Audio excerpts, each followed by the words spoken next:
Ganda na ng buhay ko, ganda pa ng asawa ko, ang saya-saya ko. Hello.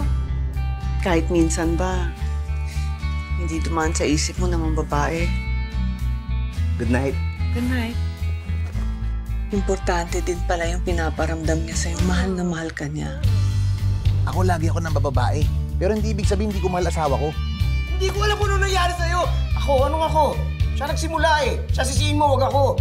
Good things happen to good people. Pag sinabi bang malignant, yun na yun? Kailangan ko sabihin kay Alex.